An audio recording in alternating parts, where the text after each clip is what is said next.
waaw asalaamaaleykum mbokk yi nga xam ne yéen a safoo di déglu di seetaan li nga xam ne mooy Téléral TV ñu leen di jaajëfal bu baax a baax di kontaan si yéen di leen nag jaajëfal seetaan bi nga xam ne yéen a ko seetaan Téléral TV di leen di xamal ne nag ñun nag staff yi kontaan nañ tey nag full team lañ fi am ñu ngi fii nii nag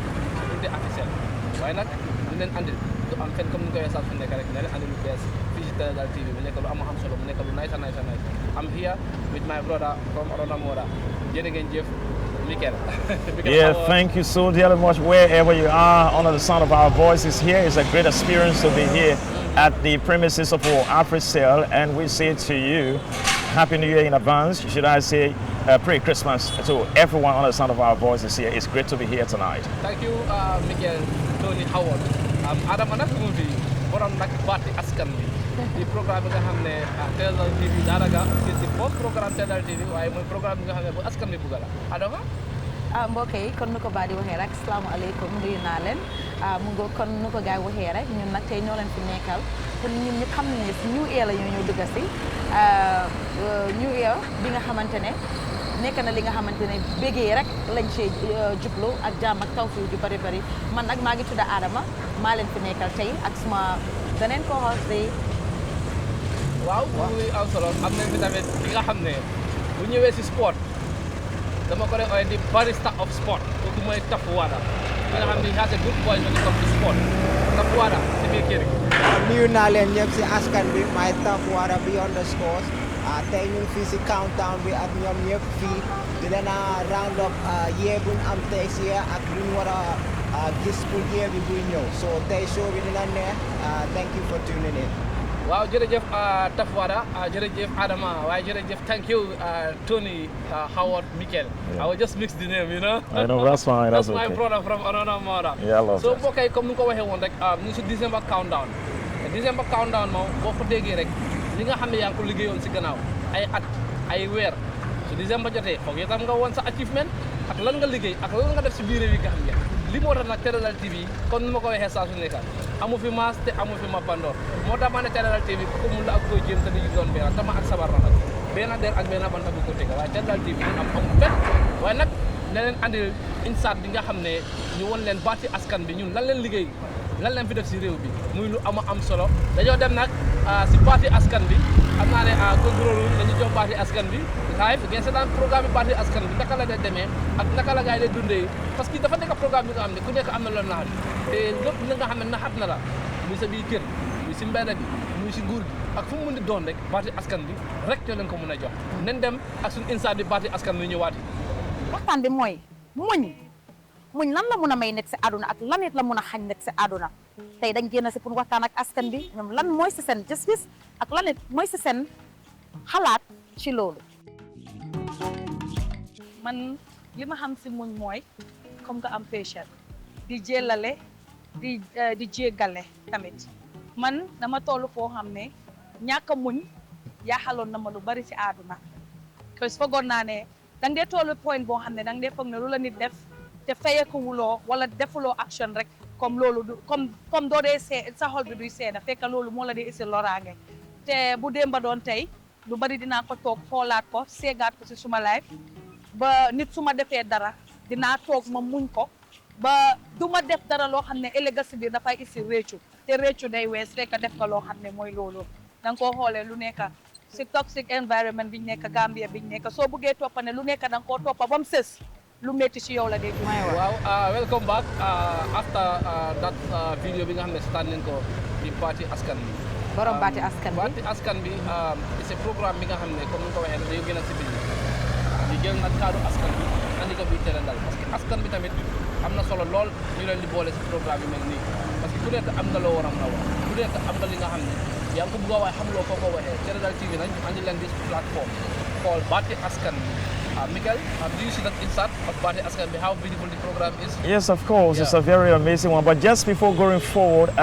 let me quickly use this opportunity to extend congratulations and happy birthday to Zainab Jallo, who has been so instrumental with the Téléral team. It's a great experience having her on this very team here. So we say special shout out to you and happy birthday to you, Zainab Jallo. We wish you God's immeasurable blessings and prosperity in every department of your life. May the best things happen to you. Yeah, Bati Ask Gambia is a very nice program because it speaks to young people in the community and then discusses most of the ailing concerns and challenges they face. So it provides an opportunity to talk about these issues, and then it can be a wake-up call for national government to take note and then find, if not lasting solutions, but to be able to ameliorate or reduce some of the growing concerns for young people, because the government has a responsibility to the masses, and if young people can express their views on what affects them as a people, then it is important that notes are taken and then solutions are found. So I found the program Bati Ask Gambia very, very important and instrumental when it comes to social economic growth for this very country, the Gambia. Okay, thank you, Tony Mikel. Your view on that program is very important. And okay, comme ko waxe rek mi janle bi officiel bi nataka special countdown and natale wala na December programme mi yalon ko avec kan janle ko ali wo video mi je wala de Bati Askan programme mi yalon ko da finti ba bantale ak mo fana la kamota parce que ñamay Bati Askan bi wala mo fana la kam is very important ko mo fana la kamota na di jam ko ñame rek adama yo nak yaay borom Bati Askan yaay génn si biti bi andi kaddu askan bi si Télégal TV jërë jaajëfal jërëjëf Badi loolu nekk na li nga xamante ne lu rafet la ñun daal Télégal TV boo déggee ñu ne baati askan bi xalaati askan bi ak gis-gisi askan bi ak dégg-dégg ne askan bi ñun loolu moo ñu tax a jóg ban baati askan bi nekk programme bi nga xamante ne man bi nga xamante ne maay borom baati askan bi dama génn di déglu nit ñi seen waxtaan seen nititi xol dem na ba ci kaw lépp li nga xamante ne mu ngi ci biir réewi Gambia fii di ko discuss ak nit ñi di dégg seen xalaat seen gis-gis ak seen dégg-dégg nekk na li nga xamante ne lu am solo si ñun te ñu ngi koo jaajëfal ak ñi nga xamante ne tamit ñoom la ñoo waxtaanal si mbedda bi ak ñi nga xamante ne tamit ñoo koo seetaan ak di ko déglu ñu ngi leen ay jaajëfal kon saa su ne ni ngeen ko dee defee jërë ngeen jëf léegi ma jël waxtaan bi fekk si waaw jërëjëf Adama comme noo ko waxee lu am solo parce que yow yaa dee génn di dem si biti jële ay matériel di waxtaan ak nit yi te xam naa nag génn yomb yéena di nga dem am li nga xam ne disrespect la yéena nga génn am na ñi nga xam ne duñ bañ a wax moo Gambie nag wax moom daf ñu sonal waaye nag damaa dem si ki nga xam ne mooy comme man nu ma ko waxee di barista of sport dafa waada muy ki nga xam ne bu defee sport dafa war a def sport waaye bu ko defu dem daf ko war a def parce que moom lii daf ko doona kon na foog mu def ko boo ko defulee ñun sax ñun laa ñor dañ laa forcé nga def ko daf seetaan nga baati askan bi gis nga instant bi nga mooy sa xalaat waaw man baati askan bi dafa yaaga nekk programme bu ma like pour gis li nit yi di wax dem si biir nit yi parce que muy am si dëkk bi yëpp pour xam problème si xam nit yi seen xalaat I think ne dafa important pour ñu mun a wane loolu te Adama daf dee def a good job di jox gaay opportunity pour waxtaan affaire yi different topics yoo xam ne maybe nit yi doo dee mun a dégg seen xalaat affaire yooyu so pour man baati askan bi is a great show you guys play tamit nii I love everything about baati askan bi so I think it's a nice show waaw jërëjëf gis nañ dégg nañ ñoom ñëpp seen comment bi lay ko Mikel tamit mun naa ko nag naa laa ko soosee wala ko olof tey tey ñu bokk laa ko mix ko yéen ko mix saa di gën ndax waaw moom nag dafa garaaw na daf dee dégg Mikel na nga def fine naka yaa si jaama waaw maa ngi si jaama bu def na tey naka Gambia Gambia dafa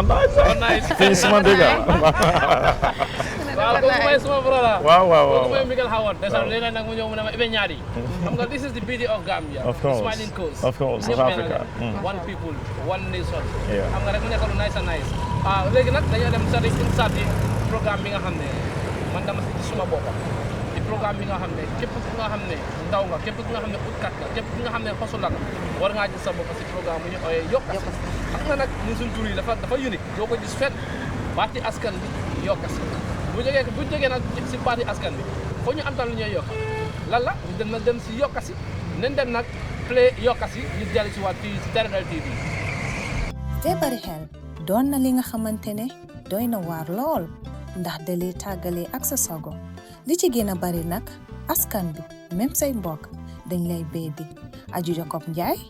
bokk na si ñi nga xamante ne musoon nañoo am feebari xel wax nañu yan jéego la jëloon ba tey yàlla musal ko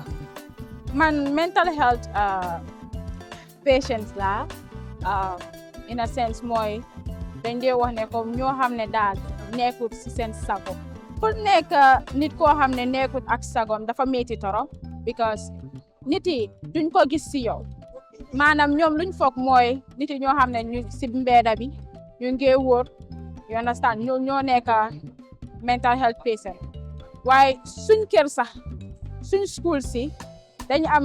nit ñi ñoo xam ne ñu ngi battle with mental health and man si laa bokk so façon yi ñooñu noonu like dañooy def seen liggéey dañooy dem school mais si within themselves luñ dee face dafa jafe torop am rafet njortu ci yàlla waaye tamit am rafet njortu ci jaamu yàlla yi waaye tamit moytandiku ñaaw njortu ci yàlla waaye moytandiku li nga xam ne mooy ñaaw njortu ci jaamu yàlla yi niki yonent bi sallallahu alayhi wa sallam di ko waxee si xadisam bi wér bena ñaari jukko mu ngi nii jukko gën koo kawe ci yàlla ñu ne yonent bi sallallahu alayhi wa sallam ñaari jukko yooyu mooy lan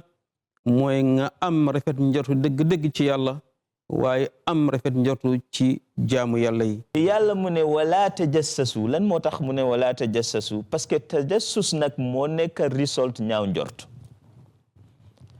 am ko mooy bàkkaar boo xam ne yow defuloo waxuloo ba pare nga am ko waaw parce que yàlla moo ñu ko tere te yàlla xam na ni ñaaw njortu di nekk ci làmmeñ balaa mu ñëw ci làmmeñ sax ci xol lay nekk ci xol lay njëkk mu ne moo tax ijtanibu kathiran min adh-dhanni inna ba'da adh-dhanni ithm waaye man balaa ñu dem last weekend tey dama leen bëgg a laaj ndax kontaan ngeen because man kontaan naa man dama bëgg a takku saan parce que yéen suma waay ngeen you guys are my besties so xam nga tey suñ ne besties best friends moom mi ne comme koo xam ne doo ko ba dara yëpp nga teg si table bi te du la George du dëgg so loolu moo tax rek ma dee confident because this is my safe space and I want you guys to feel that connection that we have when you are on your safe space you're free to talk about whatever you want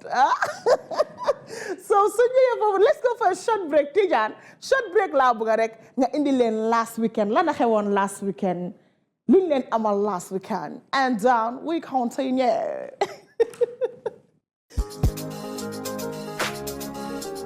Kerewani mama tapo Kerewani jamfara sinnatala waaw ñu dellu si waat bu jógee ko si baati askan bi di programme bi nga xam ne Yokasi Strada xam nga baati askan bi dama ko miin ba nga xam ne waaw bu jógee ko si Yokasi nag ñu dem si beneen programme bu am solo programme bi nga xam ne képp nga xam ne jigéen nga war ngaa gis sa bopp si programme bi mooy tudda Musulta nag baati soxla boo ko déggee mooy jigéen yi seen bos kon nag yéen ñi nga xam ne yéen ay jigéen attel taamu jën si Musulta dañoo gën a dem si naa koy dinañ dem fu nekk ci ku fa jigéen bi nga xam ne yaa ngi fii ne yaa ngi yëngu ci waaw war sa programme mu nekk lu am solo Adama yow mi jigéen nag yow laa dugal si fii yow Musulta noo gisee programme kon no baɗi manden ko baɗi yafa ñaamin rek Musulta kon musol mu yàlla musol ila feŋolam kon li nga xamante ne mooy jigéen ñi luñ moom Musulta nekk li nga xamante ne képp jigéen bi nga xamante ne yaa ngi si business wala yaa ngi si naako yi ak si géej bi fu nekk daal li nga xamante ne daal jigéen mu ngi fa Musulta ci la bokka kon ñi nga xamante ne ñooy jigéen yi ñoom ñi nga xamante ne ñoom la ñoo dem waxtaanal di leen laajte seen jaar-jaar ak naka lañ nekkee si seen place yi ñu ngi la nee jaajëfal ak ñi nga xamante ne tamit dañoo toog di seetaan programme bu neex bi nga xamante ne mooy Musulta ñu ngi la nee jaajëfal waaw jërëjëf Adama comme ni ko waxee rek xam naa ne nag yow rek laa laajte si programme bi mooy Musulta parce que li di jigéen la mais man suma comment sax du si bari waaye ñëpp xam ne ne man nag mënuma nekk te du ma si wax dara parce que ku ma xam nag xam ma ak jigéen ñi mooy xale yu jigéen ci boppam suma ay nit nekk kon nag Musulta nekk na programme bi nga xam ne yow mi nga xam ne yaa ngi yëngu si loo mën di yëngu rek muy business bi muy lépp lu mën di def rek te nga doon jigéen xaar ñu Télé Dal TV bi ñu ngi ñëw te lépp li nga xam ne war nga koo wax si kaddu jigéen dinañ la ñëwaat la interview la nga wax sa kaddu li ñuy def rek mooy nañ dem seeti Musulta ñu ñëwaat anin fana yin doko e mune yurwa ku natiye anin fana kole yakuwol kato kuteje be men ke kam yalon ko ta kole yakul soto la je sa ende fenkela albula no ma doron ngata ni musole kacha soto ngana leja Télé Dal TV albo wala jibe ka daga doko kuma su wato mina kabiri jamara jama'an fasani yalon ta fama to wasanyo ya tela bara meta ando ko de hanim bi me nyinka me business on la no kane na ko ke parce que na business on la be na ko sa de na ko donc potentiel jatolu jabo neng green pepper salato do bije para wo fang buka siya ka wolle do ko par potentiel ni jatol dala ni supame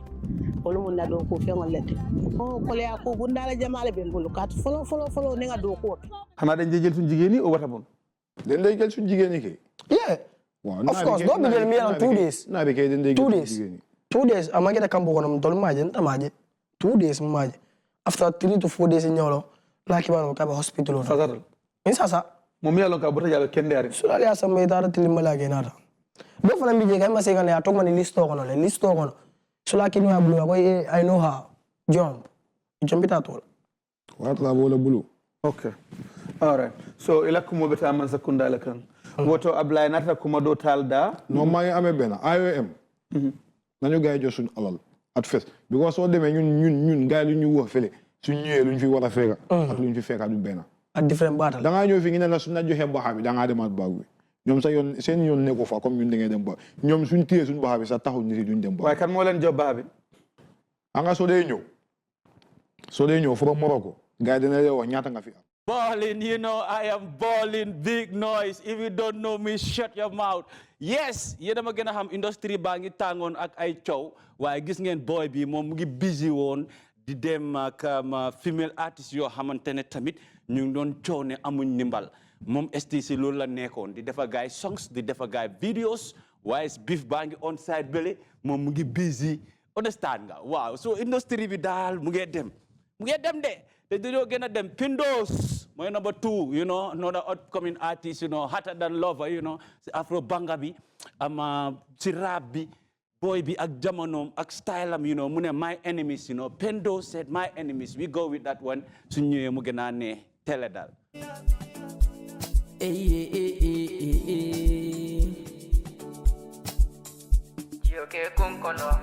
Indop hamoke pankono hey mane mange trapul mateki ni nyune manduma am.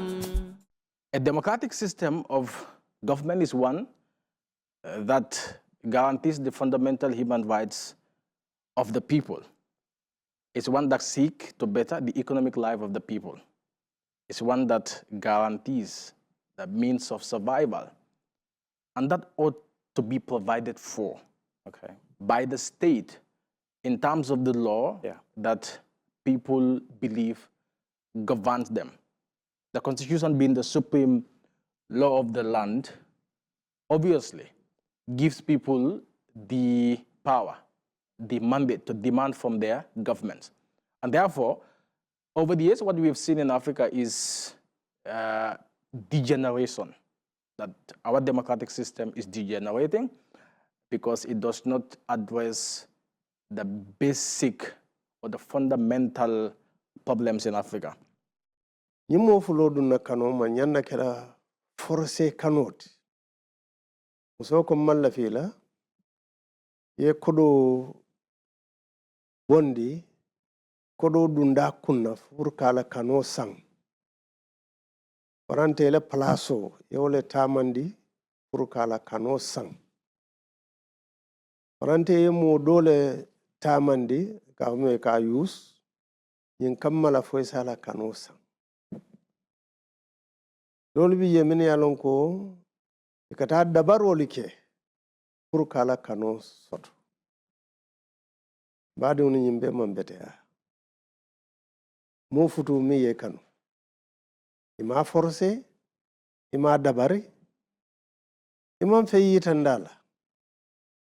Aye kanu alala kamma. Wo kanu wala kalabang. Pep dafa am sen number. I know, but I don't believe in those things. Pep na nega whoever. Why player nit nañ. Arsenal this year dañ am depth. Arsenal lu mu doon struggle for the past years loolu am this season mooy depth. Xoolal Arsenal do nangu naa ne despite injury mu ngi happen foofu de. But soo xoolee Arsenal. Waaw léegi table bi mu ngi nii. Just 2 points, 3 points. Just look at it. It doesn't matter. So man naa fi Man City moom lenn ma xam naa ko si Man City duñ dee am pression. Man su dem ba exi ko du dee am pressure. No, lota manela by match. Su dee match Arsenal ibi won gap bi ba 9 points. City dinañ leen jàpp. Waaw, because Arsenal ay 3 points yi dañoo dem ba match April. ñu dem lose game boo xam ne duñ ko war a lose. City man toog ma ne City dañ mun sax Arsenal tuman ñooy nekk best team in the league. City tamit man trust ma ko de. No, trust tuma City. City they are so vulnerable at the back. And they're very vulnerable. City xoolal ñaata goal la ngay receive seen pass games. No, even they concede a lot. 4. And then football if you want to win, you have to sub back line bi dafa war a strong benn façon strong man. No. You concede less goals. No. City du ndee concede. No, Osialon City ka goal concede le, but City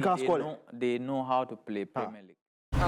Gis ngeen ndeysaan programme yi nga xam ne loolu leen am ci dernier season di programme yi programme yu am solo la su mel ni baati askan yokk si sulta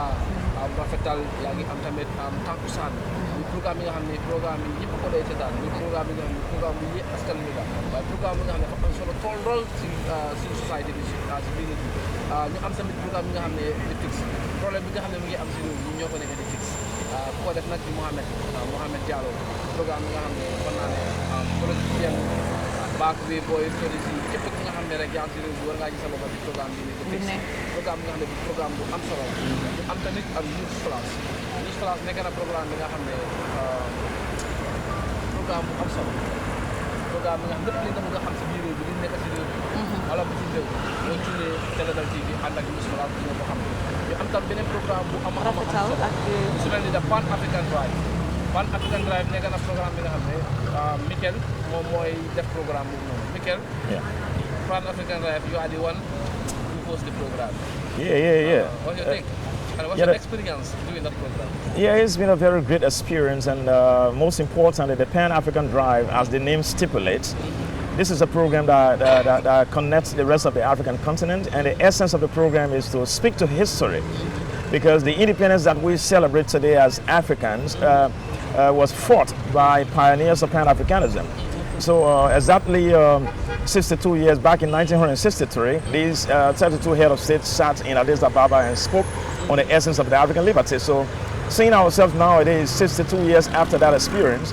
it is important that we go back to history and see what we are missing. So we have to build bridges between and amongst African nations and Africans as well, not just on a state level, but on the individual level, the down through the masses. Because if you take note of the African continent currently, you see that we are so divided. It is either on tribal lines or religious lines or cultural lines or on politics, governance, sessions, or regions, and so to speak. So it is important that we have these conversations that will reunite us as a force to reckon with, so that Africa can sit on the dining table of other civilizations and compete. Because we cannot be the richest continent in all natural resources, and yet we lack virtually everything. So the Pan-African Drive is a very crucial program. Yeah, thank you, Tony Mikel Howard. The program, the Pan-African Drive, I think is a big program. It's a program that people love. It's a program that has followers, especially with the students. Because the last episode that you did, you invited a student, I guess. Yeah, a lecturer. The followers was good, and the students also were so happy. They also contributed on the program. And next is what I love, sport. Okay. Because I love two things, sport and entertainment. Okay. Then I'm going to put Tafuada, this is sport. This you are doing sport. Beyond the score. Beyond the score, we program in the name is a household name in the Gambian sport. You come to the brand they definitely give you sport. The way you do your sport is unique. Sport. You have your own way of doing things. What is the feedback outside? Yeah, beyond the score, comme nuko turbi wax dañ leen bëgg isil dara loo xam ne du just scores yi dañ leen bëgg one affaire yi stories yi nit yi si sports bi nit yi naka nañ dee xalaatee and then also naka la dëkk bi mun a improve si sports teg naa télé daal soo gisee suñ show yi yëpp dañ bëgg wone talent bi ak struggle yi nit yi luñ am so télé daal daf la dee jox plateforme boobu so pour beyond the scores dañ bëgg a jox Sports Gambia because talent bank fi am na yéena duñ leen dee wone xam naa GFF si suma story bi dinaa dee wax affaire yi some of achievements you held this year waaye beyond the score dama bëgg a just ñu highlight all the great things happening in Gambia, all the great athletes doing great things. We just want to give them a platform to showcase the greatness of Gambian football, Gambian athletics, Gambian basketball, and also a little bit of international, because all of us, we watch international. So Beyond the Scores can enjoy everything. And so together, Lee Rakna, Dina Isilu S. So and for more to come, and hopefully you guys enjoy show and hopefully we can platform a lot of sports in the country. Wow, léegi nag li ñuy def rek mooy comme li ngeen ko tax war a waxee moom mooy nga xam ne mooy des benn sport muy boy bi nga xam ne xale na moom mooy def waaye nag dañoo dem seetaan report bi ni ci sport bi ñu ñëwaat. It has been an exciting year for sports in Gambia. 2025 has brought international medals, continental success, and national records. New stars have begun their sport journey, and we begin to say goodbye to old stars. In men's senior football, the Scorpions had an up and down year. Jonathan McKinstry, in his second year in charge, led the Scorpions to 4 wins, 3 draws, and 2 losses in 9 matches in 2025. The Scorpions scored 23 goals, conceding 13, including the highest margin of victory in the history of the national team, with a 7-0 win over Seychelles. The goals for the year were led by Musa Lakabaro with 7 goals and 3 assists within the year. Then Yankuba Mingte also chipped in with 5 goals and 2 assists. Despite leading the World Cup qualifying campaign in team goals, the Scorpions did not qualify for next summer's World Cup in North America, finishing 3rd in Group F qualifiers behind Ivory Coast and Gabon. The wait for the country's first World Cup berth continues on the next cycle in 2030. In AFCON qualifiers, the Scorpions also missed out on qualifications for the AFCON tournament kickstarting in Morocco this week. They finished just behind group leaders Comoros and North African giants Tunisia. Now all eyes turn to 2026, which will be an important year for the Scorpions, with qualifications for the next AFCON beginning, as well as the possible completion of the National Independence Stadium. The stadium's completion is high on the list of the GFF's plans and projections for the next year, with the hope being the completion will increase fan support and momentum for the Scorpions. 2025 also saw Cabinet approve the National Sports Bill, a monumental moment for sports in this country, with the aim of modernizing sports governance by creating a Sports Authority Tribunal, anti-doping platform, as well as a developmental fund for youth development. Some young athletes also had a big coming out party this year. Aissatou Chita Say became not only the under-20 national record holder, but won a bronze medal in the African Zone 2 Senior Championships. Elsewhere in athletics, the women's 4x100 relay team secured a bronze medal at the Islamic Solidarity Games, and sprint legend Mariam Gina Bas-Bitey is poised to return to the track in 2026. Boys beach volleyball won a silver medal in the African Volleyball Youth Games as the country's beach volleyball teams continue to shine continentally and in world competition. Basketball also had a groundbreaking year and is exploding as one of Gambia's fastest growing sports. The men's 3x3 team finished first and won a gold medal in the African School Games in Algeria. With youth sports starting to blossom, the day and the leadership and organization growing by the day, improvement is primed for Gambian sports in 2026. It's an exciting time for the nation as we look ahead to an exciting year. Waaw jërë ngeen jëf Tap Wada report bi rafet na te am na solo te tegu na si yoon lii nag mooy liggéey bi mu nekk lu am solo mbokk yi comme ni ko defee rek saa su nekk Terminal TV tey nag ñun ñoo leen fi nekkal kooku di Tap Wada mooy le sport Adama xam ngeen ne moom moo leen def li nga xam ne mooy bànte askan bi Saturday Night Live am Tony Mikel Howard mi nga xam ne mooy def Pan African Pride man di Badi Happy Faye Saturday Night Live ak Adama Dem ñu day léegi nag ñun nag dañoo dem si li nga xam ne mooy suñu doole entertainment te entertainment yëpp dañ ko bées suñu réew support li nga xam ne mooy Gambian music support li nga xam ne mooy lu ñu moom rek suñu artiste yi mu nekk nag lu am solo dañoo dem si entertainment am na report bi nga xam ne def nañ ko am album yi nga xam ne ñoo fi jaar 2025 events yi nga xam ne moo fi am concert yi nga xam ne ñoo fi am ñu dem si tàng bu dem si waat si stellar bi Pa Salieu di artiste bi nga xam ne doomu réew mi la juróo fii si réew bi waaye nag yaroo fi nga xam ne mooy Amérique muy artiste bi nga xam ne ñëpp dañ ko naw su wàllu xarañteefam si rap waaye nag ndawu réew bi bëgg ko lool mu ñëwoon fi nag def fi concert bu rëy concert bi nga xam ne it was successful Gambia ñëpp génn si neen support ki nga xam ne mooy Pa Salieu Big Bang mu bokkoon si groupe bu ñuy oyee Muhaba Empire ñetti ndaw lañ woon ndaw yi nga xam ne soo ñëwee si musique especially si Saraxule community bi mu dem solo di wéyal boppam mu am nag concert bi nga xam ne defoon na ko February 8 2025 mu tuddee ko woon nag Horondaga nag boo ko déggee mooy nañ dem si Saraxule di artiste bi nga xam ne bu ñëwee si stage bi énergie bu mu am ambiance bu may def si stage bi amul maas te amul mappandoo ST ñu gën koo xamee si Brikama Boyo ST nag balaa muy doon Brikama Boyo am na groupe bu mu nekkoon groupe bi ñu ngi ko doon oyee Legendary Club ST si groupe boobu la starté musique di wéy ak gaay mu dem ba si kanam mu xam ne lii nii nekkul suma yoon si la dem nag di wéy si soose muy artiste bi nga xam ne jamono jii doo wax Gambian music te waxuloo ko and he is part of the most consistent artist si biir réewi Gambia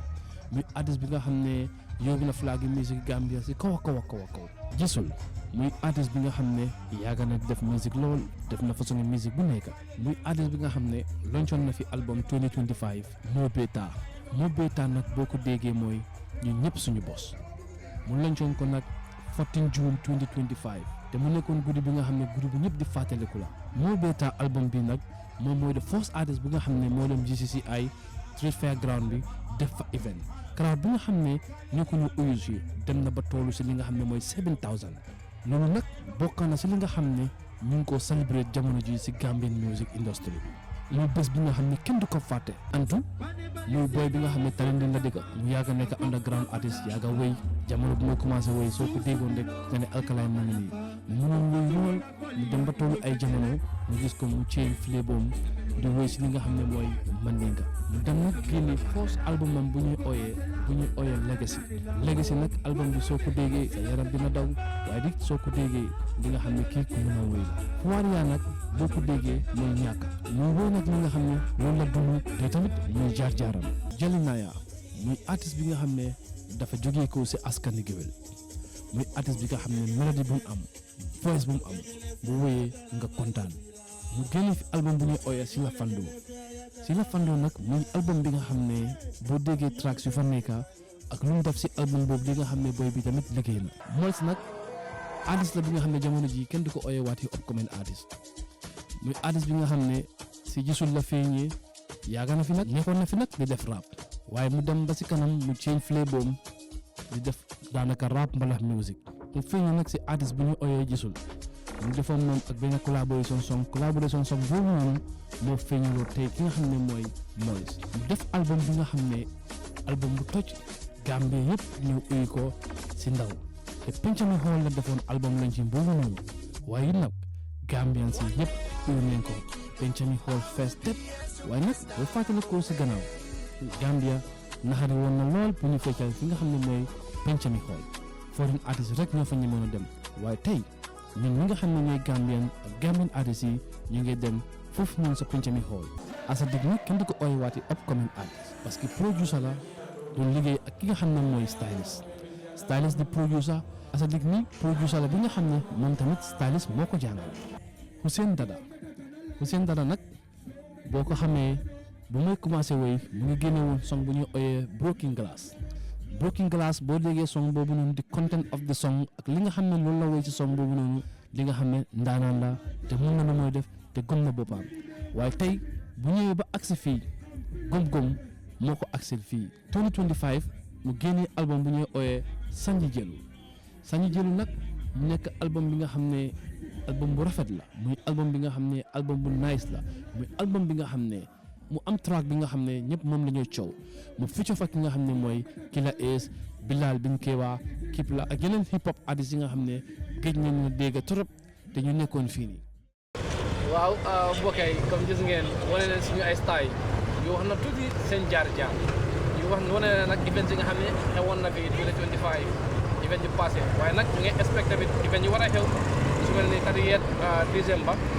borom dëkk bi moo oote kooku di attaque ñu ngi all the country all the Gambian people ñu dem support kooku di attaque on the 31st on the 17 nag kan moo oote ministre bi ki nga xam ne ñëpp xam nañ ne woyam dafa ko teg ci daaw woyam fu mu ko teg bu rafet ko muy kan Asati on the 3 January benn jigéen moo oote bi ñu ooyee Tanga Thiam Serekunda is nañ leen support di Gambia Uncle T yaa ngi si table bi gis nga round up bi ñu def nii yëpp ci 2025 li nga xam ne achievement la ci Teledal TV waaye tamit amuñ si achievement ni Teledal TV kese dañ génn si biir si wàllu sport si wàllu entertainment yëpp ñu andi ko boole ko def ko beer taxañ ko teg ko si table Teledal TV. jërëjëf Badi asalaamaaleykum mbokk yi seetaan Teledal TV ñu ngi nii fii coming to you live fan mooy ci Kairaba Avenue fan ci Kairaba Avenue mooy the headquarters of AfriSouth tey nag fii la ñu ñëw moo tax ngeen gis suñu gannaaw décoration bu yànja bi nga xam ne Africell ñu koy def ñu bari dinañ xëj na dinañ laajte lu tax ngeen bàyyi fu nekk ñu ñëw ak Africell parce que Africell partner ak Teledal TV la ndax ci weer yi ñu jógee yëpp ñu ngi liggéey ak ñoom moo tax ñu ne tey bokk na si ñoom i tamit liggéey bu ñoo def ñu indi ci li nga xam ne moom mooy yokkal soo gaa ñi na ngeen def xam naa ni affaire bi sedd na trop ndax du ndax yéen seddaay baa leen jàpp te yéen a ngi ñëw mel ni ay picc yuñ wis ndox bu sedda this is not who you are xam naa leen gaa yi waaw naa leen so na gaa yi ñëw wax nga dëgga jàllale nañ li nga xam ne mooy yéen ci programme si nga xam ne ñu ngi koy def di wax ne rek ne programme yooyu noonu jubluwaay bi rek ak bépp programme bi ñu jàllale jubluwaay bi rek mooy ñu defar jubluwaay bi rek moom mooy ñu dal parce que loolu bokk na ci xoole sax li ëmba turi Teledal TV Teledal TV mooy ne ñu dal moo tax soo ñëwee ci fixe même seetal ñi nga xam ne ñu ngi leen a indi on the fixed show dafa utee yeneen plateforme du ay plateforme yoo xam ne nit ñi dañoo ñëw di ŋaañante di saagante di xuloo ak yooyu noonu déedéet ñun suñ plateforme bu ñu ko indee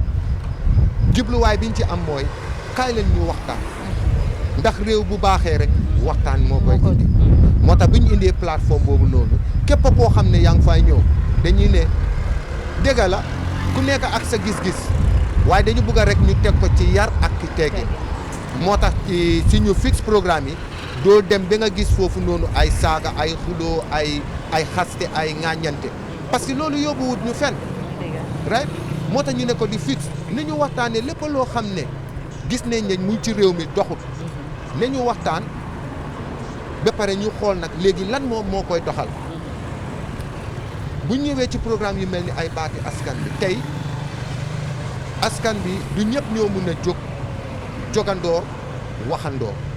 looloo tax ñu ebal ki nga xam ne moom mooy Adam mu dem waxtaan ak ñoom seeni mbébét seeni gis-gis seeni yaakaar seeni xalaat te yëpp ñu teg ko rek ci yar ak ci teggi ndax programme yi sax dafa bokk ci defar parce que léeg-léeg Adam dina génn waxtaan ak nit ñi ne la ne tey tomb bi ma génnee moom mooy naka ne jokka mbokk ban njëriñ la am ku nekk indi ci sa xalaat loolu moom mooy jubluwaay parce que lii rek moom mooy defar réew parce que lii rek mooy tax suñu réew jëm kanam soo yooyu yëpp bokk na ci ñu indi li nga xam ne mooy de Pan African Drive Pan African Drive jubluwaay bi mooy dañuy waxtaanee li nga xamante ne mu ngi suñu biir réew waaye mu ngi tamit on the African continent nga xamante ne lépp loo xam ne lu baax la is happening in other countries ñu waxtaanee ko nga xam ne ñun tamit dinañ ci mun a taataan indi ko ma jox la un exemple tey boo demee réew yu mel ni ay Rwanda nga xam ne tey ak ci jafe-jafe yu ñu jigee yëpp xoolal fu ñu yóbbu seeni réew kon tey Afrique am na ñu bëri loo xam ne mun nañu koo jàng ci ñu nga xam ne mooy waa Rwanda moo tax su Mikel ñëwee ak the African Drive the idea mooy dañuy xool what is happening in other African countries the best practices that is what we have to discuss on our platform for us to also take the best out of it. So this is the whole idea, behind the Pan-African show. So it's just like, it is that show that will delve into so many issues that is happening in it. And what can Gambia learn from those things? Because that is the essence of the entire thing. So yooyu yëpp bokk na ci bu ñu demee ci entertainment meeg yooyu noonu waaye ci gàttal rek comme maa ngi wàcca ci lu bañ a yàgg ñuy wax mbokk yi rek ne Teledal TV incha allah ci atu 2026 ñu ngi am ay programme yu bari yoo xam ne ñu ngi leen ko tegal ñu ngi jublu tamit ci li nga xam ne moom mooy élection bi te loolu tamit fas nañoo yéene liggéey ci liggéey bu rafet liggéey bi nag moom comme niñ ko waxee rek ñun na dal rek ñun na rafet rek lu fi yàqu ñu rafetal ko lu fi ñànga ñu waxtaanee ko ba mu def waaye ñun gomuñ ne ñiiroo ŋaaroo xasante saagante uñu wante ay sutura moom mooy yóbbu suñu réew ñun loolu la ñu gëm moo tax lépp lu fu mu rafetee rek Teledal foofu lañ koy toggee daal di leen ko indil kon nag xam naa dama leen a bàyyi Mikel, I think you understand a little bit else I'm trying to explain. Just to give a little, just a synopsis exactly of some of the programs that we are doing. Program yi ñoo def yu bari na su ma fi bëggee toog wax loolu rek jël na li nga xam ne moom mooy time bi. Saturday Night Live tey dafa moo yëngal game bi moo yore game Vigo moom mooy affaire bi te Badi ak Adam ngeen def ci liggéey boo xam ne liggéey bu xarañ la parce que Saturday Night Live dafa raar ci télé yi bu Saturday Night doon Saturday Night boobu Uncle T moo daan monté ak GRTS ma yore yëpp di def lu baax di wax lu baax di indi lu baax di indi lu neex jamono dox ba nekkatuma GRTS jamono di dox ay ati at kenn gisatu entertainment yu mel noonu ba xale yi yéen ngeen jóg tekkilaat ko indi ko ci beneen anam beneen façon boobu moom fii kese fii dong rek nga koy mun a gisee soo gaañi léegi nag man na tàggatoo parce que tey am nañ ci plateau bi ki nga xam ne moom mooy Khadijatou Diouf moom itam dina ñëw incha allah si lu bañ a yàgg di ngeen ko gis ci suñuy programme bi soo tey dañ ko indi rek xam nga xaw ko muuri tuuti rek waaye xaaf bi la ñëw muuri waaw xaaf bi la ñëw muuri xam nga cat dafa gaaw dañoo muuri xaaf rek bàyyi beneen xaaf bi ndax gars yi dañu gaaw so lu bari mu ngi ci biir xam naa fii lay ñëw jaaree rek man ma delluwaat ci suma ruxu man mag Zeyna ñu dal di continuer def li ñoo def kon nag das di baatin all right jërëjëf Uncle T léegi nag kon nu ko Uncle T waxee rek ba pare unfortunately Teledal baliwut ay célibataire ci jigéen yi parce que ñaata jigéen lañ am ñett ñoom ñëpp amuñ jëkkër Uncle T dafay wanteer jabar advertisement la ñoo def spécial pour wanteer but she is taking anyway gars yi xoolal bu ma kenn call xam naa suma gars yi seetaan non dañu gaaw muy dëgg dama fay jógee rek ñu naan ma waaye booy yow nag Adam nag bu ma kenn fii daal ku fi indi fulaak fayda indi guru suba ma maye waaw fii amul ay de suba daal Bakary ngeen suma rek non bii dama ko oyofal nii xam nga rek léeg-léeg nga def affaire yi xam nga koto gentleman yooyu noonu xam nga bëgguma use the other word bi waaw koto gentleman yooyu noonu non ma leer la ko si noonu rek non xam nga li xam sol dafa rafet non xam nga li xam non booy yi man dama man bi may sanse dégg nga loolu bi may def sanse dëggantaan dégg nga loolu non fa la sanse yëpp lépp luy sanse lu rafet bu dee africain la li ma daan sol ci télé bi GRTS amutoon fenn because the top designers in this country ñoo ma daan solal mel ni ñoom Aïda Sène di profito di ko ci nuyu waa ñoom Aïda Sène even ñi nekk fii ci gannaaw suñ gannaaw fii ci waawoon Kitour dañ ma daan solal ñu mel ni ay ñoom Thian ñoom ñëpp dañ ma daan solal the biggest and the toppest fu yëre rafetee fu piis serré fa lañ ma koy jox su dee costume la xam nga yooyu tamit mooy loolu léegi ma dem ba bëgg a retire xam nga bàyyi yooyu noonu jox ko ñoom Ablaye xam nga ñoom Seydou Ba ñoom kii nii ñoom xam nga ak nice boy ak ñoom Salam very useless one ak yooyu noonu bàyyi leen solu beeg yooyu noonu waaye boy yi ñu ngi ci yuutal di sol boy ay daala yoo xam ne boy multicolors la bàyyi seen kawar yi duñu koomu gaay di njee koomu you know what I mean boy solu daal mënuñ ko ma xam ne comme solu suma yëf la ma ñëw nangu ko si ñoom waaw dal di ko oyofal waaw te dañ la ko nangul dama ko nangu parce que boy da ngay sol lu rafet li nga xamante ne yéen Oncle T bu leen solalee xaftaan rek man suba dama mën a ko Oncle T defati nga ko de te wuy ma xaftaan yi ma sol noonu yëpp ni oyofal la ay fanaanoo kaay la nii oh my god déggal ma loolu yi ma war a génnee pour teeru ji Adama Barrow macha allah keroog bi ma génnee loolu keroog bi ma génnee boobu non boobu beneen affaire gis nga yi may sol nii su ma xaftaan yu rafet ak yooyu mais yooyu bunti gannaaw bi laa dee waaye bi ma war a sol nag dem uyu ji Adama Barrow non boobu sanse ku ko tardé first class boobu sanse ku ko gisut boobu sanse ku ko déggul moo tax dañ la ko may New Year's Eve Adama Barrow gis ma de daf la war a gis sax kër doxut waaw Oncle T comme noo ko waxee waaw parce que ñun nekk na ndaw yi nga xam ne yaaga neen laa seetaan yaaga neen laa gis ngay def lu nice jamono jooju noonu naaw ñu ngi nekk ay xale xamul sax la leen bëgga tey suñ toogee ak yow benn plateforme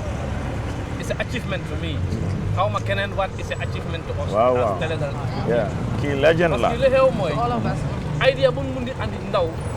yow di nga am beneen idea on top of what ñu andi waaw te lii mooy di essence of working with experienced people parce que experience bi boo liggéey ak moom daf lay guide tey Télédal ñoo mujjee ñëw waaye soo gisee tey Télédal nekk si kaw a kaw te lu ma dee wax rek la ma ne Télédal dañ ko acc kaw a kaw te kuy egg du ko jot ñun dem nañ de kenn mënu ñoo jot si tool yi waaye nag loolu moo tax ñu dem ñu téye suñu bagay ak ñi ci kaw xam nga loolu la ñuy wax laabali fas taxu la fasa raw fasa nga ca kanam ku ñu séntu ci ginnaaw yaa ca xaw a des ndax ñun ñu nga ca kanam sob déggal ma loolu xanaa loolu jeexal na wax loolu nekk na lu am solo waaw macha allah waaw mu nekk lu am solo Oncle T comme ko waxee tey yéen ñëpp am na ku nekk am na lu mooy jàngee si yow te mu nekk lu am solo suñu amee Oncle T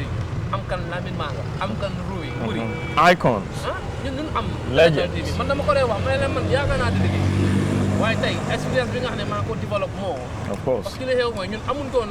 fu ñu jàppale fu ñu kii ne defal lii wala defal leneen kon tey su ñuy am loolu ñu dañ doon demalal suñu boppa tey lépp lu mën a def rek dañ doon demal suñu boppa amuñ kenn ku ñu jàppale ne tous du dem waaye tey Télédal TV dama ko lay wax te ñëpp dañ ko war a xam yaa ngi wax ni ngi officiel tey seen programme yooyu gis yëpp ñuy daw ci télé te ñoo ko produce Télédal TV tey Télédal TV te dama ko lay wax ma leen ne ñu fa nekka 95% bépp amul expérience Télédal TV ñoo leen den moxañ leen train leen ñu mun tey liggéey bu gaa yi di def kon nag gàcce ngaalama Télédal TV Télédal TV is the first TV mu jël ay ndaw yi nga xam ne ñii mécanique leen ñii li ngay def leneen mu ñëw boole leen train leen muy si caméraman muy si éditeur muy si presenter Télédal TV kese la am xam gàcce ngaalama Télédal mbaɗigol mini ɓe Télédal TV juuɓe kan sey takal mume ɓe tentu kal bisimilla ka tandale ko bi mi fittitanan janne felen ɓe officiel la head office le to Kairaba avenue ɓawga ñim programme o kere kere min kammalon woni ka fole ko e countdown niyamo e countdown a wolom sango felaɓina banna e wo kammala tili dantan ɗon nettuta pour ga tun sankuto kon wala tinna bi Télédal fintitanan ko nana dron nin baɗigol ye anin na juuɓe laal minul kam folo ni e ñoo kono to diyanga ñim programme o kere kere nga tulun do nga jele bar wo kono fanan ka programme ol minum ken na tele bungoto nga wol fanan domandin na tale janne inshallah jam fo janning iba fola on the 1st of January nga programme ol le fanan landi min ya lon ko inshallah Télédal bo bi be nati la le janne ñimu fini ko don neti duno ñim fongo manna inshallah bari min ben tol sembenti andi lan na do fu kon wolom alita ali subscribe à Télédal la social media handle to mbe YouTube mbe Facebook mbe TikTok mbe Instagram nal subscribe ta alien follow alka like alka share wole ben ol fanan semmente yandela and inshallah laftale drong before about fuller end of January we want to have 1 million subscribers. That's the challenge that we're going to have. Inshallah. On that note, ladies and gentlemen, I have to take leave. Take a leave. jërëjëf boy yéen da ngeen ma bëgg a dundalaat dama bàyyi woon télé dama bàyyi woon télé xam nga dama toog ba bàyyi télé waaye xam nga yéen su ma leen gisee rek da ngeen ma dee gën a waaw delloo si la da ngeen ma dee delloo si delloo mbul bi si boy boy waaw waaye am na loo leen xamul de loo leen gisul de waaw boy si taay boy dama jaaloon waaye nag boy I just took notice of that. I just took notice of that now. jërëjëf Uncle Sy ci daal xamee moo ko tey waaye nag mu nekk lu am solo jërëjëf Uncle Sy di ko jaajëfal bu baax a baax moom mi nga xam ne mooy suñu boss nag mooy di MD of Télédal TV waaye nag dafa nekk ak ki nga xam ne Gambia kii war nañ ko bàyyi xel bu baax a baax parce que icône la si biir dëkk bi nekk rek ki nga xam ne kilifa la si biir dëkk bi de si wàllu li nga xam ne mooy télévision mu nekk ki nga xam ne yàgg na see liggéey yàgg nañ koo gis ñu nekk ay ndaw kon tey bu ñu toogee ak moom benn plateforme ñun dañoo kontaan ñun dañoo bég parce que lu waral ñu war a bég mooy ki nga xam ne yaa ngi ko war a seetaan yaa ngi nekk ndaw nga dem ba mag tey di def liggéey bi nga xam ne moom nga ko doon seetaan nga jël inspire si moom kon nag dafa important trop di leen jaajëfal yéen bi nga xam ne yaa ngi seetaan Télédal TV di leen gërëm bu baax bu dee wax ne ñun kontaan nañ si yéen parce que without you people we cannot go yow tax nit ñuy dem kon nag di leen jaajëfal di wax de kontaan nañ si yéen waaye nag comme suñu taabul bi dafa gën a nice bi mooy taabuli Télédal TV moo tax dama ko dee wax de xoolal affaire bi arab ko mun la ak ko jéem du benn ñu doon benn moo tax ma def ci ay naaw leen loolu mënul am borom tool bi ñëw na waaw daal rek su ma ko waxee Adam kan mooy borom tool bi Télédal TV jeex na tàkk te Adam mu nekk lu am comme ni nga ko waxee woon rek ñu si décembre calendar yi nga xam ne moo war a xew di upcoming events programme si waaw si décembre bi te Télédal TV soo ko bàyyi xel engage neen yu bëree bëri andi na ay programme yu bees su mel ni takku sanse nga sakku sanse ba nice ñu jël la si kaw ba si comme jiw fa jaxaw bàyyi bi ñu solum sanse wala rek su sanse moom mooy waaw bi rek affaire la waaw lii mooy affaire bi bu ko defee mu introduce boppam rek Badi ñu fa jaxaw bàyyi yaa si biir kër asalaamaaleykum askan bi man la seen présentateur Hadi Diouf di leen yaatal fii si suñ télé bi muy Télédal TV jërëjëf Hadijatu kon nu mu ko waxee rek moom mu nekk ki nga xamante ne mooy suma sista bi muy Hadijatu waaye moom shy type la waaye wax naa ko bu ko defee moom mu demee ba liggéey ak ki nga xamante ne Mikel naka nga ba tuddee I'm very happy to say that the name that you just said Shy Queen no there is a name that you said at Drama You are Dramador. Dramador. She's a shy queen, yeah. That's a shy queen. The evidence on her face. Lu important la comme no ko way Hadiya yaa si biir kër Télédal TV Télédal TV nag sa kër la suñu kër la waaye mi ngi déglu tamit seen ay kër la December 25 muy Christmas Day Télédal TV ne andi lu laab bu nga ko wax nag parce que bu nga ko waxee rek du baax waaye dara dañu ñëw surprise ni andi leen li nga xam ne non nañ leen ko defal surprise waaw surprise la ñoo nekk nañ jël yëpp paqueté ko tegee ko side ba bés ba ñu tegal leen ko si table jeex na tam noonu rek lañ ko defee ñu toll nii Adama lu gis gën a nekk mooy ñu Télédal TV ñi nga xam ne ñoo suñu mbokk Christian ñoo dewle waaye nag dinañ fàttali on the 24th di Christmas Eve dina leen wane lépp li nga xam ne mu ngi xew si cooj bi Christian yi lu gars yi di def parce que xam nga soo ko bàyyi xel dem leen waxtaan ak ñi nga xam ne mooy Pastor Fox acca ko Christmas la moo tax ñu ko célébrer loolu yëpp xaar leen ko si Télédal TV mu ngi ñëw nekk li nga xamante ne am solo lu am solo la waxtaan lu la ko tamit lu am solo ñu mel ni religion tolerance mu wax ci lu rafet ba mu expliqué ñu sax man moom am na cousin ak brother yi nga xam ne sax they Christian waaw soo mu nekk lu am solo ñu fa joxo bàyyi kii nag suma mbokka xam nga ñu leen bàyyi séeréer rek waaw léegi nag yéen a xam daal ñu fa joxo bàyyi naka ngay waajale sa digg yes xanaa célébrer ko ak suma famille bi parce que loolu rek laa dee def man ak famille bi kese amuloo keneen ku support ku ko célébrer daal xanaa mista waaye nekku fi macha allah déggal ma loolu déggal ma man su ko mista nekkoon wax man noo ko célébrer man dama bëgg a xam loolu daal di def suñu diina bu dee waaw buñ paree jaagal dem si faya woog si seetaan buñ paree ñibbi bon man de bii neex na ma. waaw bii moom neex na ma. mu ngoog Xadijatu képp nga xam ne amuloo mista wala amuloo misis. dama wuri ko. Adama. waaw kon na célébrité yow sax boss wax ma xam nga yow moom man dama like that foros bu nekk si yow ay manière yooyu noonu. déedéet kon Xadijatu bu ko waxee rek. New Year's nekk na li nga xamante ne event bi nga xamante ne lu rëy la. te lu maagal tamit ci ñun muy Christian muy jullit nekk na event bi nga xamante ne dafa so special to all of us. especially suñ Christian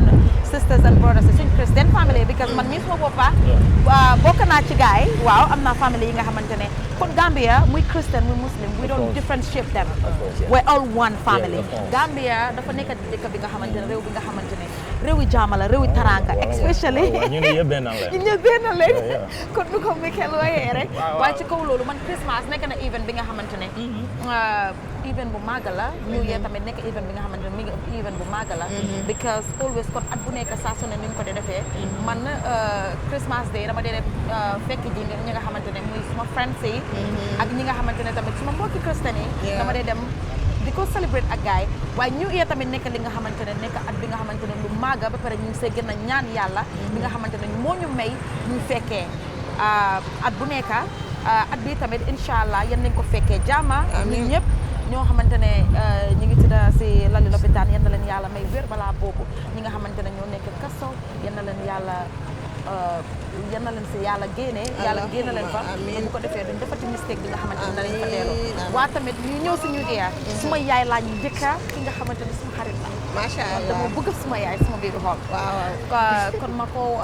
ma ko ñaanal moom it yal na ko fi yàlla bàyyi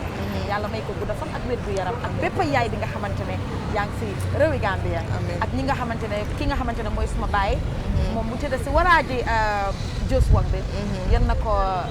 yàlla jéggal baakaaram dee di noflaayam parce que nekk na góor yi nga xamante ne bëgg naa ko lool si suma biir xol ak képp ki nga xamante ne suma famille la ak suma xarit yëpp maa ngi leen di jaajëfal ñuy dugg si nag li nga xamante ne muy New Year di at bu ees ñun nag Kaladal TV xam nga cat dafa gaaw bàyyi leen ma noppeeku noonu parce que ñu ngi leen amal countdown ñu ngi leen amal li nga xamante ne macha allah Mikel I need you to tell them the surprise that we have for them. They need to know. Look, I put it to you. If you haven't watched Teledar TV, this is the very best opportunity that you have because this December, this Christmas and New Year, we're going to bring you something that's going to shock your life. We're going to cover all of the glittery entertainment places and recreational centers, and it's a great opportunity for you to at least tap into this entertainment industry and then get to know that fun fair that you're going to have during the season period. And during the Christmas period, it's a very important period in the lives of all Christians, and celebrating that in the Gambia has always been a great experience because it is a period that you do not even distinguish a Christian from a Muslim. Because just like the Walla would say, you know, you're being a new Japan say. And they will say, need more garaban. Of course, so I say, need more garaban. Oh my God. Yeah, for those of you who do not understand, we say that is the medication of one human. It's another human. Oneness.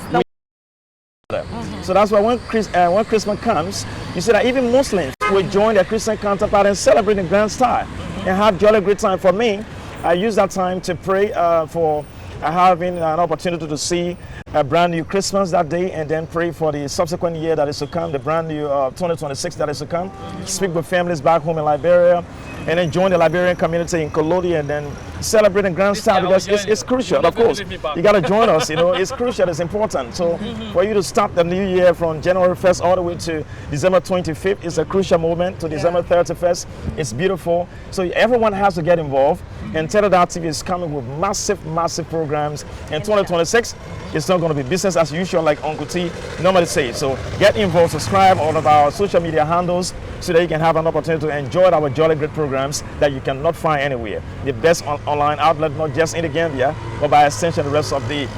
African continent. Thank you. Baraka Bake, Jerejef, Njoko Njal, nekk lu am solo mbokk yi. Comme nu ko Mikel ak ñoom Adama ak Jufa Joxo Baye waxee rek muy lu am solo mbokk yi. Teledar TV, we are coming with a different style. We are coming to show you people ñun comme nu ko Olof yi da waxee rek xamul ak koy jéem duñu doon benn. Te kii wax na ko duñu benn mukk. Christmas dina leen andil programme bi nga xam ne lépp lu nga xam ne mooy xew ci Christmas. Teledar TV dina leen ko andil live. Waaye nag emul foofu. Boxing Day ñëpp xam nañ ne Banjul ñu ngi faa ñëw continue dañ leen wone te xam nga rek maa ngi jégga benn woy bu neex gars yi commencé nañ di génne seen ay ñama ñu ne golo bu si koñ gi nga xam nga golo bu si gars yi loolu la golo bu si koñ gi ah xam nga golo bu si koñ mooy golo bu si koñ nañ ko amal foofu nga xam golo bu si koñ gi kan mooy golo bu si koñ gi ak lan la gars yi miin golo bu si koñ gi nag jot na nag soo jali waaw fekkale ñu Banjul on the 26 Boxing Day dina fa ñëw defal lu nice mu ne leen lépp li nga xam ne mooy xew biir Banjul ñun Teledal TV ñun ñoo mënut a ñoo ëpp saa su nekk rek boobu 26 la 27 dinañ am spécial programme bi nga xam ne dina nekk programme bu am solo ñu ko defee foofu noonu sa Kairaba Beach Hotel dinañ la andil lépp li nga xam ne wàllu politique wàllu association wàllu li nga xam ne ñun suñu ko dundal suñu biir dëkk bi yëpp ngeen ko andi fii li nga xam ne xewoon na fi lépp te moo fi sunu booy yi fi jàppoon la moo fi xewoon lépp dinañ ko andil si tekkal leen ko foofu noonu ñu waxtaanee ko te ku ko def mooy Mohamed borom fix mu nekk nag lu am solo waaye same day on the 27 amaa ne beneen programme bi nga xam ne pere bi fees pere bi nag boo ko déggee mooy taati pere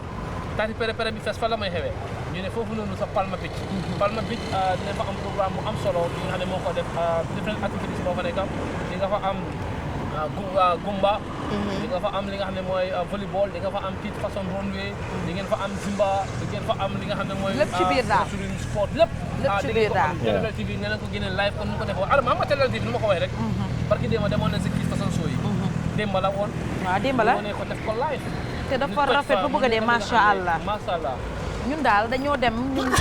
ñun Teledal TV kon nu ko Badi de waxee mu ne amuñ maas amuñ mappandoor waaw kon Badi nu mu ko dee waxee Teledal TV ñun dañ leen wax saa su nekk lii Télé Gambia ñun ñoo ko moom suñu alal la te tamit Teledal dafa nekk li nga xamante ne dafa ànd ak dal doo dégg saaga doo dégg dara li nga xamante ne lu ñaaw lépp li nga xamante ne lu am solo fii ci biir réewi Gambia loolu lañ leen ne andil taajal leen ko ngeen seetaan ko te lu ci gën a neex ñun dañ leen ne andil programme bi nga xamante ne live la moo nekka ba pare ci kaw loolu tamit ñu andil lañ ko kon saa su ne nuñ ko dee defee rek da ngeen ne taay ngeen dem suñ social media account yi ñu ko mel ni Facebook TikTok YouTube lii X ak li nga xamante ne tamit mooy Instagram saa su ne yéen mi nga xamante ne yéen yéenay seetaan yéen yéen a ñu mën a may doole bu leen seetaan rek am ci like leen ngeen follow loolu tamit nekk na li nga xamante ne lu am solo léegi nag ñu andil leen li nga xamante ne mooy 31st yéen ñëpp xam ngeen ne New Year baax na mu ngoog Hadi nañ na pat rek nañ na pat because déedéet fii leen ma pat sa moo jee Hadi pat moom dafa jeexaaw Hadi da mu jee man du ma ne pat ba 31st maay pat ba 31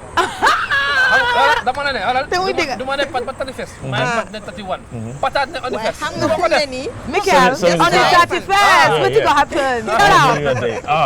On the 31st is going to be a very massive and beautiful day. That is a brand new day in the year 2026. And we've got to celebrate massively. And Teledal TV is going to be bringing you live coverage as it covers all of the entire entertainment center of this country to see how young people are enjoying themselves and celebrating 2026. With the red carpet. With the red carpet, of course. And we hope that 2026 becomes far better than 2025 was. Celebrate our progress and then, acknowledge our errors and try to correct them in as much as we enjoy it as well. We must be mindful of how we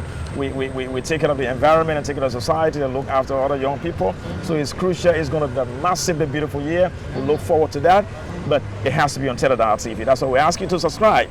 Follow us on Facebook, YouTube, Instagram, TikTok, and all of our social media handles. Just make Teledal TV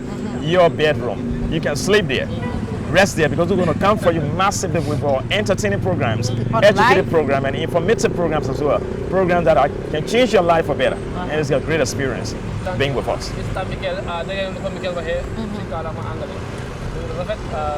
So nobody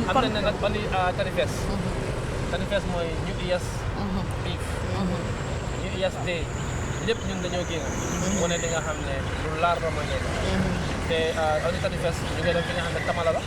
am live band mu tëj xam naa ne nag tamit da nga bëgg ambiance da nga bëgg sanse da nga bëgg lu leer te xam naa ne keroog di nga wane sa bopp ambiance bëgg lu baax bëgg sanse bëgg sa bopp soo bëggee sa bopp loolu cover na everything waaye wax ma nag léegi la moo tax jigéen ñu yëpp mu ko may ko bëgg ko pour la lan moo ko waral foog naa jigéen boo bëggal yëpp na tam am na lu nekk si biir jigéen dafa nekk li nga xamante ne jigéen lu rëy la diine fonk na jigéen jigéen mooy jur jigéen mooy yar jigéen mooy def lu nekk lu bari daal jigéen la te lu si gën a neex moo nekk ne lu góor mën a def jigéen mën na ko def loolu foo ko teg yow man daguma loolu parce que da ngaa seetlu léegi. I didn't get that point there. 50-50 in terms of. What can do, men can do. I think I'm a supporter of gender equality. Yeah. The thing Honestly, the thing is, yeah. in that what Hadija just said, Yeah. I will agree to that. Yeah. Because end of the day, jigéen ñi, as we the women, masha Allah. If you can see a woman, the reason why she means like what man can do, a woman can do. Yeah. I believe it. Of course. Because end of the day, most of the women, we're the ones staying at home. Yeah. We women, we're mothers. Yeah. We're taking care of most of the things at home and even at work. Yeah. So end of the day, even in the market, there are a lot of things that men can do. Yeah. We women, we can do it. Let's even remove the domestic aspect of it in the market and in the kitchen or taking care of the homes, what have you. Women are becoming massive and beautiful leaders across the world. Exactly. Look at Ellen Johnson, Celeb of Liberia. Exactly. You look at the Bokolo Joy, Kenny Wendell of Botswana. I'm a supporter of that. Yeah. Quite honestly, I'll be very objective. I'm a supporter of gender equality. Yeah. No, don't be on there. No, I gotta subscribe to them too. Yeah. léegi da ngaa gis ne fu mu nekk nii jamono bi benn jigéen toogatut ku nekk mu ngi try put something on the table xaaruñ dara si góor loolu moom ma si gën a neex man ba pare bàyyi nga xel dara jigéeni Gambie si jamono buñ nekk nii man gisoon naa nekkul kon waxin bi nga xamante ne lu ñaaw la waaye jigéeni Gambie kon 5 years ago xamuñ toon try xamuñ toon jóg si business yëngu si business ak yooyu most of the time da nga doon dégg suñu négocier nga ko doon dégg waaye jamono bi kon dafa mel ni Coco Ocean demal seet rek édition bi nga xamante ne moo fa nekk di happen right now kaay leen jënda bi nekk na li nga xamante ne jigéen yi rek nga gis nit xaftari côté bi yëpp jigéen ñi ñoo nekk di yëngu man jamono bi yow boo duggee si TikTok bi li ngay gis jigéen ñi masha Allah especially jigéen ñi Gambia xaaratuñu daray góor loo gis luñ amal rek ñoo ko amal suñu boppam office yi nga dem jigéen yaa fa nekk nga dem ci marché yi jigéen yaa fa nekk nga dem si lopitaan yi jigéen yaa fa nekk kon nekk na li nga xamante ne nga dem si wàllum jàng bi jigéen yaa fa nekk jamono woon jigéen yi dangaa gis duñ fooda seen éducation bi waaye jamono tey jigéen bu nekk bëgg na moo jànga àgg fi nga xamante ne foofu la bëgg a àgga kon jaajëfal ñi nga xamante ne ñooy suñ yaay yi ñooy suñ mag yi ñooy suñ maam yi amu leen morom baar fakkaala macha Allah waaw macha Allah rek lañ cee teg Xadijatu waaw aw ma pexe rek nangul rek man nag xam nga man nag ku ma xam non nangul rek man nag ku ma xam ndax ma xam nag si bëgg jigéen suudal jigéen fonka jigéen parce que kon ma ko waxee rek ñun góor leen parce que góor tey amul la dara looy def nga fonk jigéen parce que tey ñun bu ñu demee si mbedd bi bu ñu duggee si kër bi jigéen dañoo fekk si kër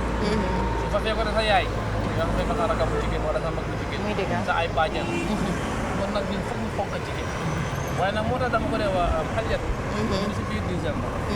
te xam nga tey décembre lu bari fi daal di xew lu bari looy dégg si réew bi yëpp waaye ba après décembre si nga gis góor bi dem nangu téléphone am bi lu bari mooy xew te soo ko bàyyi xel jamono ji xale jigéen ji bari balaa décembre da ngaa gis ñu ne maa ngi dem si jim bi non war nañ ko ñu ngi pareel décembre waaw waaye am na yenn xale jigéen yi nga xamante ne most especially like students si like lu bari leen day def pour lool seen bopp te loolu war nañ si waxtaane lu am solo parce que décembre mun ngaa génn comme nga ne Christmas New Year's nga génn ak sa family génn ak sa friends ngeen am fun after ngeen ñibbi waaye da ngaa gis ne most of the time like majority of them dañoo génn def li nga xamante ne kenn santut leen ko te lii is just a matter of days diggante Christmas ak New Year's soriwut soo ñu leen naa wax ne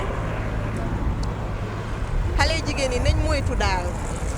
def li nga xamante ne daf leen naa lool moytu si ban aspect man fan la gaay war a moytu lan la war a moytu parce que tam ñoom tam war nañoo war a xam loolu waaw war nañoo mën a xam loolu waaw lan laa war a moytu parce que nga ne moytu leen lan la war a moytu si saay-saay yi ñan ñooy saay-saay na leer dafay leer mooy góor yu bon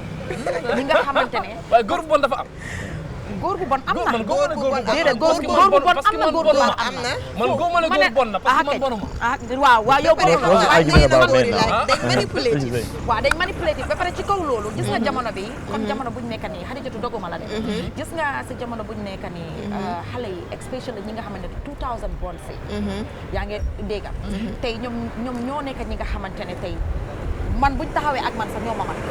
understand I'm not coming for you guys but the thing is lu ñu xam sax waaw lu ñu xam ñi nga xamante ne sax yeah. ñi nga ñëw dugg si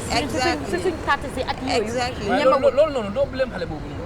parce que tey xale bu nga xam ne amul 14 years amul 15 years nga ko bàyyi ko di muy génn foofu la yëpp xam nga lu bari waay lu bari xam nga déedéet waay badi what's the point of contention you're talking xam nga badi déedéet influence you know what we're talking about yeah. They are from home. Yeah, when they are going out. Of course. They left their mother at home. Yeah. Their father at home. Michael. So you cannot blame those men out there. You have to blame the No, definitely Badi. No. If a third body is judging it that way, sa doom Badi. yaa ngi baax ba tey de. Wow. Where at the end of the day, doom bi lu muy def doom bi yow li nga ko yëg. Amul tamit la ma blame yaay exemple. Tey da nga gis yaay bu doomam bi di génn. Mu wóor ko ne suma doom bi mu ngay génn. Liggéeyut. Orut. Étude nga ne ko sooy ñëw andi waale ma reer. boobu ignorance la moo jëlee reer boobu moom ignorance la. seconde wala la wax. déedéet waay Badi. You cannot leave your child go out. I want to agree. You cannot leave your child go out. No.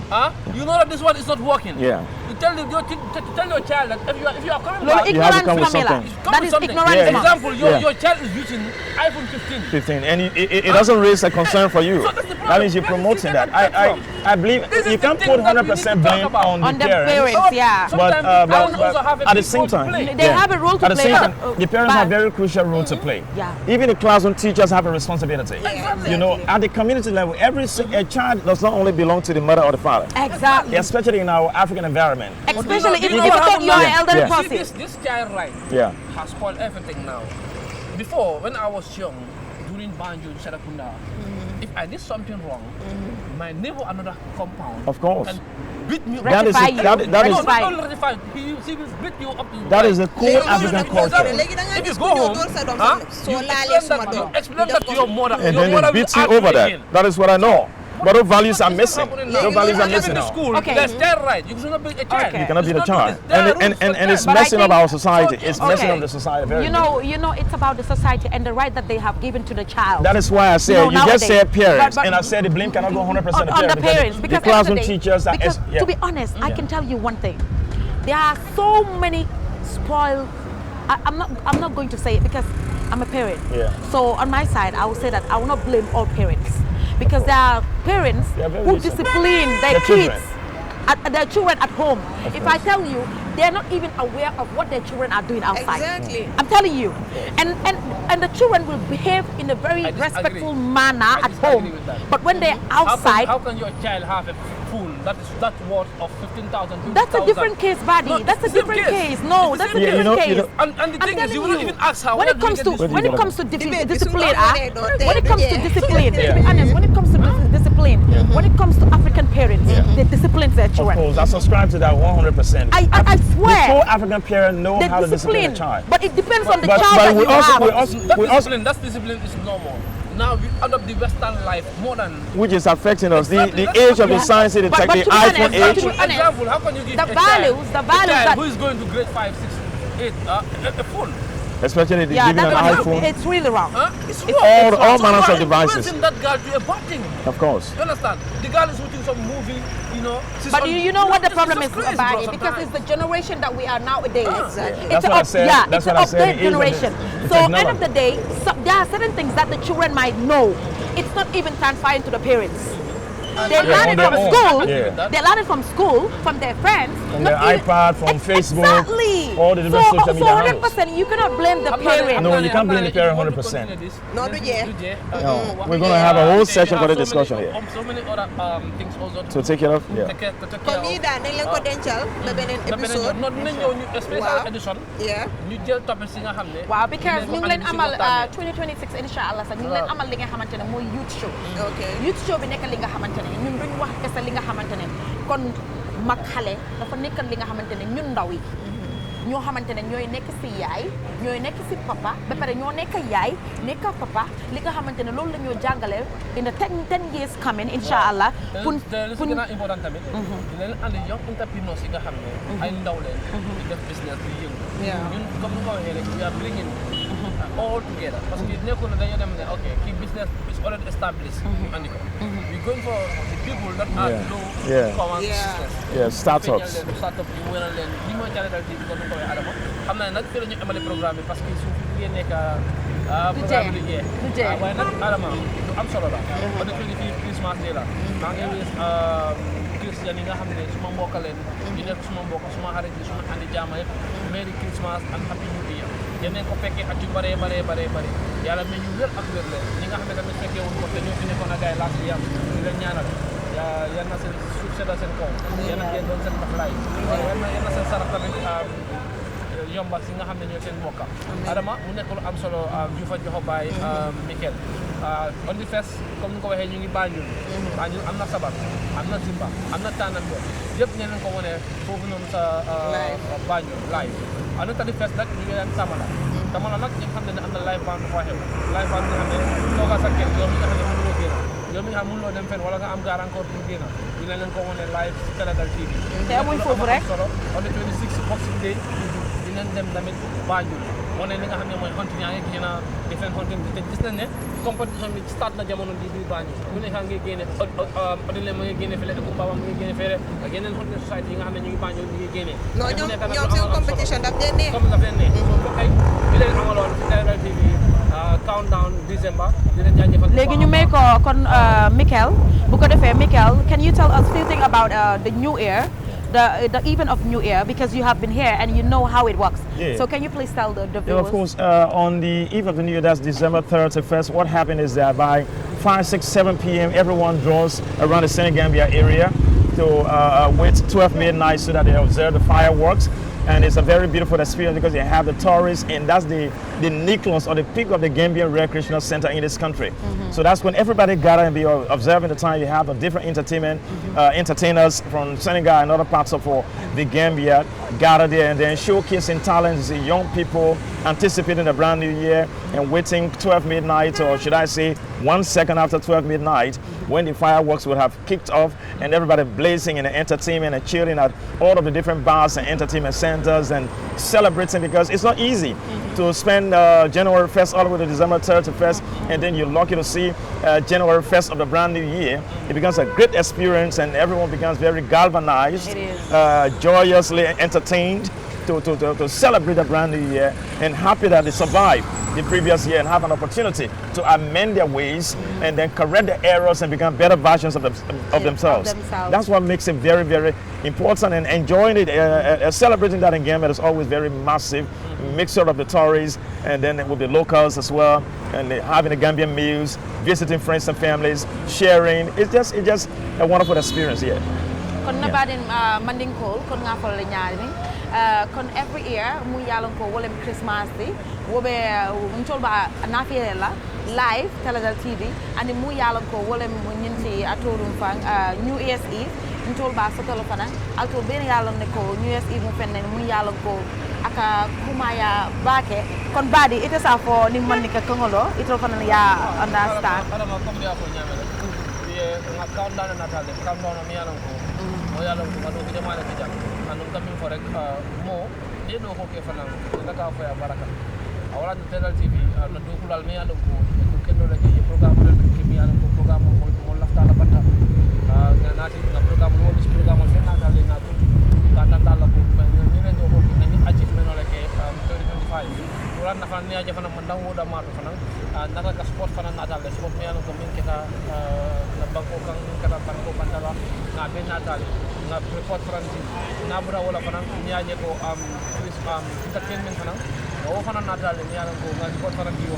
ka tanga ko event zone ni yalon ko atamida adi so fana ni achievement ke na be natal le jam Sénégal TV ko nga fa ñame album lañ ci non be min tamida na be nat we just did a little bit of a biography of the artist judo ga fa la jaar just a little bit bon xamna ne li yëpp soo ñu def ko rek jëlal leen dem tamit jukal parce que tamit juga studio record dafa métti def event dafa métti especially ay ndaw leen ñi nga xam ne tamit ñoo leen war a encourage ñi nga xamante ne amul benn support sax like dafa over métti li rek boo xanaa suñu support gars yi jàppale leen parce que man ku ma xam si since inception generation yi Gambian music bi dama ànd ak gaay bokk ak gaay fu ñuy commencé fu ko poussé fu mooy métier waaw loolu sa doole la ànd ak gaay loolu moom dëgg la kon nag tey man su ma defee lii parce que man dama ko lay wax parce que dafa am artiste yu bëri tey ñu ngi fii Gambia man damaa leen njëkk a gum te I can raise my hand pour wax ko tey exemple ma jox la Baye Babou Baye Babou maa ko njëkk a gum maa ko yóbbu ci suma boss ñu sign ko Jolof Art Masha Allah waaye maa ko njëkk a gum bu ko kenn gëmutee maa ko gum ñu doon ànd di def lu nekk déggal ma di loolu wax lu nekk même ak si tey ak ñeneen ñi nga xam ne su ma waree lim rek dinaa juum te bëgguma juum am na ñi nga xam ne Big Fa suma brother maa ngi ko jàppale man tamit liggéey neen def leen lu nekk du ma ni man di Mourou liggéey neen Jali Madi liggéey neen kon nag lii is the beauty of Gambia te soo xoolee ñooñu ñëpp tey suñ ma gis dañ dee kontaan si man su mel ne ñoom gisul su ma dajee ak moom attaque suma rakala suma doom la laa ko mën parce que moom mu ne Baye Babou mooy ko faam te man Baye Babou suma brother man maay doomam Masha Allah nga sama sa kóolaare boobu noonu ma fekkee démbaam